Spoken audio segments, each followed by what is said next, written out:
मई का महीना था। सुबह से ही जैसे गर्मी का आतंक मचा था। विवेक ने सोचा क्यों ना श्रीमती जी का काम आसान कर दिया जाए। सुनो, ब्रेकफास्ट और लंच छोड़ो, आज ब्रंच करते हैं। ब्रंच? ये क्या है? मम्मा, लंच और ब्रेकफास्ट के बीच के खाने को ब्रंच कहते हैं। छोटा टीटू आकर सिखाने लगा तो नीना झल्ला उठी। परेशान क्यों होती हो? पराठे सेक लो। भुने आलू, पराठे और दही का रायता खाकर निश्चिंत हो जाएंगे। विवेक की फरमाइश सुनकर बिफर पड़ी। पराठे सेकना आसान है क्या? इस गर्मी में मुझसे चूल्हे के पास खड़े नहीं हुआ जाता। ऊपर से जितनी लोग उतना स्वाद। किसी को आलू नहीं खाना तो कोई दही नहीं खाएगा। ऐसे में उसे कुछ और बनाना ही पड़ेगा। क्यों? वह छोटी बहू बनाई। अच्छा होता अगर बड़ी होती, आराम से छोटी पर ऑर्डर चलाती और आराम करती। नीना का इशारा बुजुर्ग सास ससुर की ओर था। बाहर का तापमान और अंदर का तापमान अब बराबर हो चला था। उसकी बड़बड़ से विवेक भी परेशान हो गया, मगर बिना इस बात की परवाह किए नीना अपनी डपली अपना राग अलाप रही थी। 2 घंटे की मेहनत लगी। विवेक और बच्चों के लिए पराठे सेक कर उसने दाल चावल भिगो दिए। मुश्किल से 11 बजे थे, मगर लगता था जैसे दोपहर हो गई। दिन भी कितना बड़ा होता है ना। बच्चों को भूख लग जाएगी, ऐसे में फिर आग के पास। उफ, रसोई से छुट्टी कहाँ मिलने वाली। यही सोचती वह आराम करने आई तो देखा बच्चे लैपटॉप में फेसबुक खोले बैठे थे। माँ, देखो चाची की तस्वीर। चाचा चाची इंग्लैंड में है, कितने अच्छे लग रहे हैं। अरे, उन लोगों का क्या है, सिर पर कोई जिम्मेदारी थोड़े ही है। बच्चे भी हॉस्टल में हैं, घूमने के सिवा काम ही क्या है। सुबह से कौन सा सुर पकड़ लिया है। तुम्हें पता भी है मेरे भाई भाभी ने कितनी तकलीफें काटी हैं। अब अगर घूम फिर रहे हैं तो तुम्हें क्यों तकलीफ हो रही है। भाई की बात पर विवेक से न रहा गया। क्यों?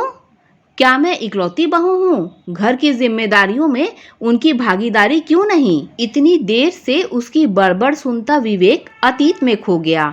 उसकी आंखों के सामने 20 वर्ष घूम गए, जब भाभी शादी के बाद पहली बार घर आई थी। हर दिन त्योहार सा लगता। लड़कों वाले घर में जहाँ लड़की की आदत ना हो, वहाँ बड़े प्रेम से सबके लिए नाश्ता बनाती और खिलाती। भाभी बहुत स्नेहमयी लगती। घर के सारे काम करके भी खुश रहती थी। भैया के तबादले के बाद जब उन्हें बाहर जाना पड़ा तो भीगी आंखों से विदा लिया था। उन्हें पता था कि वह तनख्वाह बड़े शहर में रहने के लिए काफ़ी नहीं होगी। कुछ ही दिनों बाद पता लगा कि घर के काम के साथ उन्होंने ट्यूशन पढ़ाना शुरू कर दिया है। इस तरह वह घर बाहर व बच्चों की जिम्मेदारियां उठाने में भैया का सहयोग करने लगी। पूरे 20 वर्ष लगे, तब जाकर बच्चों का कैरियर बना। मगर ये सब तो नीना ने नहीं देखा। उसे तो बस अपना दुख नजर आता है। उसे लगता है कि उसके अलावा पूरी दुनिया मौज उड़ा रही है। सबसे पहले उसने घर में काम करने वाली को हटाया, जिसे रिटायरमेंट के समय से ही विश्वनाथ जी ने रखा था, ताकि बुढ़ापे में उनकी सेवा होती रहे। वह खाना बनाकर घर के छोटे बड़े सभी काम कर लेती थी। उसकी कर्मठता को देखकर सब उसकी तारीफ करते नहीं थकते थे। ऐसे में नीना ने उसे यह कहकर निकाला कि वह घर की सदस्य नहीं बल्कि बाहर वाली है, इसीलिए उसे ज़्यादा महत्व नहीं मिलना चाहिए। विवेक की माँ जानकी जी की तबीयत खराब रहती थी। उनसे किसी तरह की कोई उम्मीद नहीं की जा सकती थी। अब पूरा परिवार उसके ही नियंत्रण में था।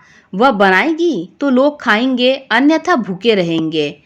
तब तो विवेक समझ ना सका था। वह अब समझ गया। इन सब हरकतों के पीछे उसका स्वार्थ था। वह इतना ही चाहती थी कि बस उसकी पूछ होती रहे, उसकी ही महत्ता बनी रहे। जब तक विवेक अपने ख्यालों में खोया था, नीना ने मौका पाकर बड़ी बहू को फोन मिला ही दिया। वाह दीदी, अकेले अकेले लंदन घूमा जा रहा है। कभी मम्मी को भी अपने साथ ले जाइए। हाँ हाँ, तुम लोग भी आओ। परिवार के साथ घूमने का अपना ही आनंद है।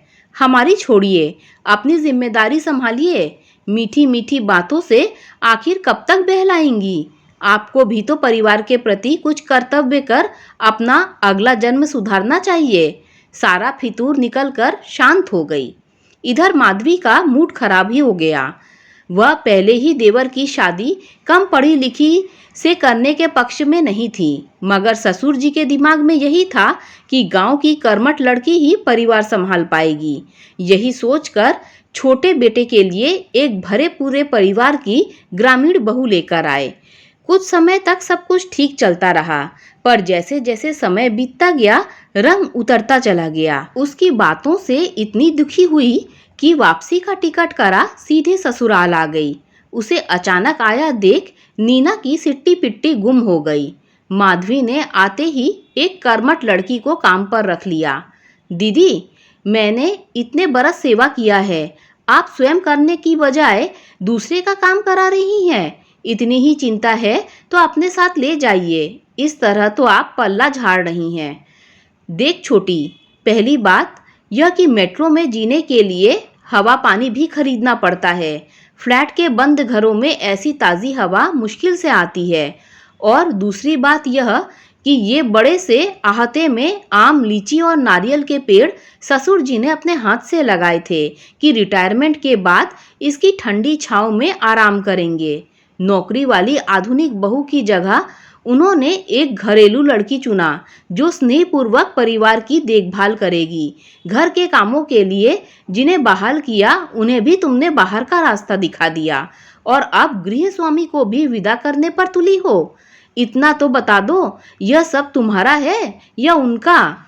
मैं तो बस आपके कर्तव्य याद अपनी जगह ही मदद के लिए स्टाफ रख लिया। समय के साथ समाज बदला है।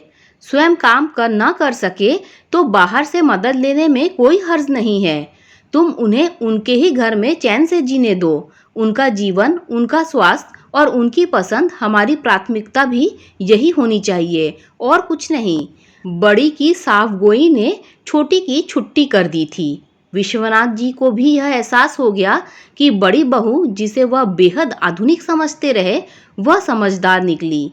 ग्रामीण व अनपढ़ बहू घर गृहस्थी की बजाय चालाकी में दक्ष निकली। इस बात का एहसास हुआ तो मन पर पड़ा भ्रम हट गया। दोस्तों, अगर आपको ये कहानी अच्छी लगी हो तो लाइक, शेयर, सब्सक्राइब कीजिए। Thanks for watching this video.